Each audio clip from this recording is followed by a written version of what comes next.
चाहिँ दिएको छ।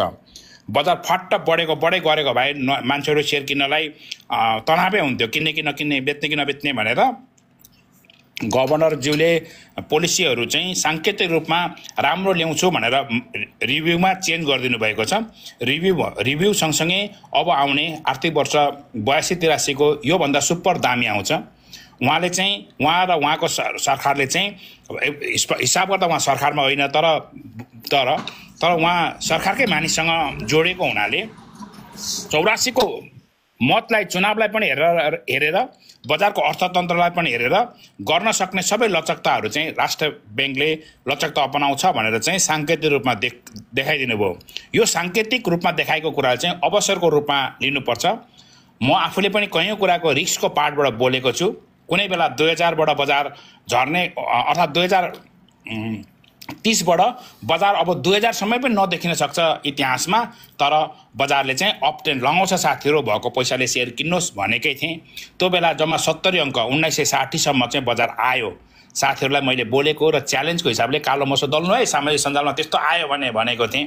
त्यो आयो, दलले मैले त्यसलाई एक्सेप्ट गरेको छु हैन, स्वीकार गरेको छु। तर त्यति च्यालेन्ज किन बोलिदिएको भने तपाईँहरूको सम्पत्ति बढोस्, धैर्य गर्नुहोस्, यो 2-4 दिन 5 दिन 7 दिन 1 महिना हुनसक्छ भन्ने हिसाबले यो बजारले एनिहाउ 82 मै 3200 कटाएर धेरै माथि पुर्याउँछ। तपाईँ यही 82 भित्रमा हुनसक्छ जेठमै आजको भोलि बढेन होला, यो जेठ 15 को आन्दोलनको कारणले पनि हुनसक्छ, केही सिजिटीको कारणले पनि हुनसक्छ। अब सिजिटी भनेको सेयर किन्ने साथ लाग्ने होइन, नाफामा लाग्ने हो। संसारको हिसाबले हामी यसलाई पनि घटाउनुपर्छ कि भनेर मैले केही मानिससँग गफ गरेको थिएँ। संसारको हिसाबले हामी सिजिटीमा हाम्रो देश चाहिँ कम्तीमै लिएको रहेछ संसारबाट तुलना गर्ने भए। सिजिटी क्यापिटल गेन ट्याक्स अन्तिम हुने यही 7.5 र 5 लाई अन्तिम हुने हिसाबले हामीलाई प्रकाश शर्माले साइन गरेर चाहिँ दिनुभएको छ हैन। त्यहाँ रमेश हमाल पनि हुनुहुन्थ्यो भने आन्तरिक राजस्वको प्रमुख जी के भन्दो रहेछ त्यो डी के भन्ने रहेछ मैनाली सर पनि हुनुहुन्थ्यो। ती सबै ठाउँमा उहाँहरूको रोबरमा उहाँहरूले साइन गरेर दिएको चाहिँ हो। तथापि अब अन्तिम त अन्तिम हुन्छ, तर यसलाई कर बदल्न पनि सक्दो रहेछ। त्यो फरक पार्ट, यसको नबदल्न पनि सक्छ, बदल्न पनि सक्छ, त्यो फरक पार्ट। तर नभएका कुराले सामाजिक हल्लाको कारणले हाम्रो बजारमा चाहिँ केही गिरावट जस्तो देखियो। तथापि गिरावट पूर्ण रूपमा चाहिँ गिरावट आएको होइन, यो ठुलाको लागि बाई गर्ने अपर्च्युनिटी आएको र 15 करोडको क्याप 100% खुल्दैछ चाँडै। कहिले आजको भोलि त खुल्दैन, तर त्यो आउने 82-83 को मोनेटरी पोलिसीमा त्यो पूर्ण रूपमा खुल्छ। उहाँ भन्न त 1 अर्बको भन्नुभएको छ हैन, ब्रोकरहरूले त 1 अर्बसम्म भए भन्ने खोजेको छ। त्यो 1 अर्ब भन्ने पुरो पार्ट राख्नु हुँदैन भनेर हामी चाहिँ लबिङ गरेका छौँ। कसैसँग अहिले पनि नेपालमा 30 अर्बको सेयर भएको मान्छे छन् एकजना, 20 अर्बको भएको एकजना छन्, 16 अर्ब भएका 2 जना छन्, 60 अर्बै भएको मान्छे पनि एकजना छन्। उहाँहरू 60 अर्बको मान्छेले 8-10 अर्ब रुपियाँ लिएर एक दिनको चलाउने पैसा त हुनसक्छ नि त। मार्केट 10 अर्बको छ भने 10 अर्बसम्मको ऋण दिने गच्छे ब्याङ्कलाई इक्विटी भन्दा क्यापिटल एडुकेसी टाइट भएको बेला राइट सेयर हुनसक्छ वा केही न केही पार्टले अर्थतन्त्र बिग्रेकोबाट सुध्रेको ठाउँ चाहिँ छ साथीहरू। यो ठाउँमा कसैले सेयर किनाइदिन्छ, नयाँ पैसाले आउँछ भने म एक दिनको लागि त भन्न आएको होइन। जस्तो पाए त्यस्तो कम्पनी त फेरि पनि किन्नु हुँदैन।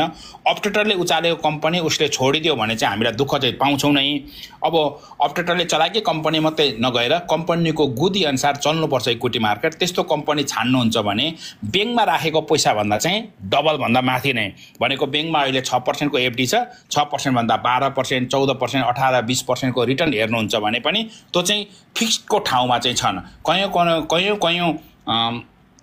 कयौं म्युचुअल फन्ड अर्थात् जसले पीएमएस सर्भिस चलाइरहेको छ, त्यो पीएमएस भनेको पोर्टफोलियो म्यानेजमेन्ट सर्भिस चलाउने विभिन्न क्यापिटल छन्। उनीहरूले पनि घाटा भयो भने केही गर्नै पर्दैन, म तपाईँलाई फिक्स 9% 10% को रिटर्न चाहिँ दिन्छु, त्योभन्दा माथिमा यति लिन्छु भनिरहेको छन् पनि छन्। यसले के बुझ्नुपर्छ भने बजार छोटो अवधिमा भनेको आजको भोलि नगर्नुहोस्। छोटो अवधि भनेको 6 महिनालाई मानिन्छ खास भन्यो भने मैले 6 महिनालाई मिड टर्म मानेको छु। यो मिड टर्ममै पनि तपाईँहरू धेरैवटा कम्पनीमा चाहिँ रिटर्न लिन सक्नुहुनेछ हैन। त्यसकारण आज भोलि के भयो भनेर यस्तो बजार एक दिनमा बढाएर एक दिनमै तल घटाउनु कसैले त बाई गरिरहेको अवस्था छ। यहाँनेरि सेयर किन्नु भनेको चाहिँ अहिले पनि धर्मै हो। हामी यति चाहिँ होइन, ज्याकेट किन्ने कुरामा 1800 देखि 2000 सम्म हामीले ज्याकेट किन्नुपर्छ भने काठमाडौँ भेलीको लागि कार्तिकबाटै जाडो सुरु हुन्छ। कार्तिक मङ्सिरमै हामीले ज्याकेट किनेको हो भनेर सम्झाएको छौँ। अहिले चाहिँ पुसको पहिलो हप्ता चाहिँ लाग्यो भनेको जाडैको टाइममा हो। यो पनि बजार 2800 भनेको पनि 2700 भनेको पनि पुस लाग्यो।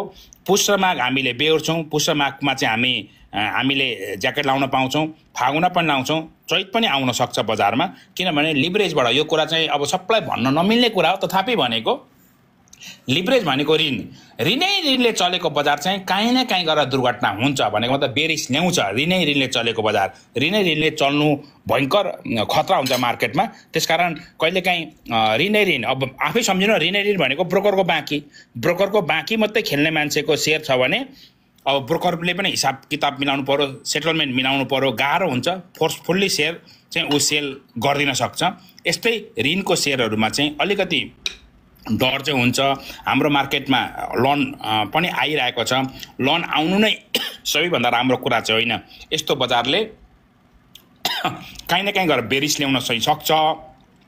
ऋणलाई चाहिँ टुलको रूपमा प्रयोग गरेर आफ्नो इक्विटी, आफ्नो भएको सम्पत्तिलाई चाहिँ लभ माया इन्भेस्टको रूपमा राखेर त्यो टुल प्रयोग गर्दा ऋणको धन चाहिँ ट्रेडको हिसाबले मिड टर्म, सर्ट टर्म वा लङ टर्मको हिसाबले क्लियर आफ्नो भिजन, कन्सेप्ट अनि जर्नल भनेको एकाउन्ट पनि आफूले मेन्टेन गरेर चल्नुभयो भने यो बेला हाम्रो बजारले पास्ट 5 इयर्समा चाहिँ हाम्रो बजारले एउटा बुल चक्र लिएको थियो। 3.5 वर्षमै अगाडिको बिन्दु पार गरेर हिँडेको बिन्दु बजार थियो होइन।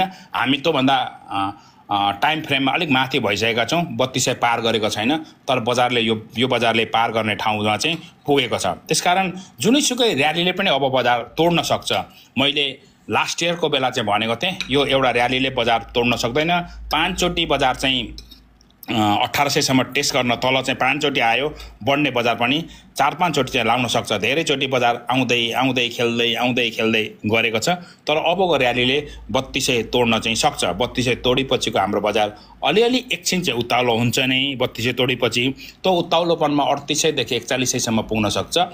त्यसपछि फेरि बजार हिजो अस्ति जस्तो 3000बाट 2400 सम्म आयो। 500 अङ्कको करेक्सन लियो, साइडवेज खेल्यो। यस्तो करेक्सन चाहिँ फेरि पनि लिन सक्छ र यो करेक्सन हामी 10-11 महिना देख्यौँ। तर अबको 3200 पार गरेपछिको करेक्सन चाहिँ 10-12 महिनाको नदेखिन सक्छ। त्यो चाहिँ छोटो अवधिको करेक्सन ल्याउन सक्छ। त्यसपछि फेरि बजारले उकालो दिशा चाहिँ ल्याउँछ। त्यसकारण तपाईँले पनि आफ्नो रणनीति, आफ्नो विश्लेषण, आफूसँग भएको फन्ड ल्याउनुपर्छ। मैले चाहिँ यहाँ ओभर लिभरेज, ओभर ऋण, ओभर थिङ्किङ, ओभर इमेजिन चाहिँ गर्नुहोस् भनेको छैन होइन। आर्थिक प्रगतिमा अरूले खर्ब कमाउन सक्छन्, तर खर्ब कमाउनेले पनि अर्बौं रुपियाँ हालेका हुन सक्छन्। हाम्रो गच्छेअनुसार, हामीले लिन सक्ने रिस्क एपेटाइटको अनुसार, तपाईँको रिस्कको क्षमता अनुसार चाहिँ बजारमा रहनुभयो भने पनि यो जेठ महिना भइगयो, असार साउन भदौ, मेरो बर्थडे चाहिँ साउन 27 गते आउँछ। मेरो बर्थडेमा तपाईँहरू सबैले यी सेयरबाट पैसा कमाएको हुन्छ। त्यसबेला हिजो अस्ति वा 1800-2000मा जति मान्छे मसँग रिसाउँथे त्यति मान्छे अहिले रिसाउन थालेका छैन, रिसाउँदैनन् भने तपाईँहरूलाई खुसी दिन्छ यो बजारले। यो ग्यारेन्टी हो। यो ग्यारेन्टी भएकोले नै मैले पनि यत्रो च्यालेन्ज सामाजिक सञ्जाल, सोसियल मिडियामा रिस्कको हिसाबले नै बोलेको होइन। कालो मोसो पनि मैले त्यत्रो रिस्क बोलेको थिएँ नि त।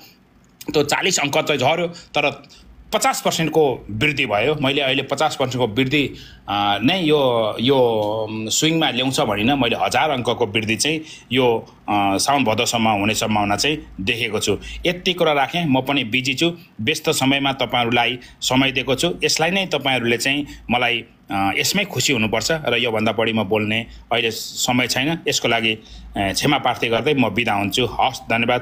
दुर्गाजी, तपाईँले बोल्नलाई रिक्वेस्ट गर्नुभयो, यो रिक्वेस्ट मानेर यहाँ आएको छु। सम्पूर्ण नेगेटिभ वा पोजिटिभ जस्तोसुकै भिजन वा कन्सेप्ट बोक्नु भएको छ भने पनि मार्केट चलायमान छ, डाइनामिक छ, विभिन्न डाइमेन्सन हुन्छन्। मेरो डाइमेन्सन चाहिँ तपाईँको आर्थिक प्रगति गर्नुपर्छ।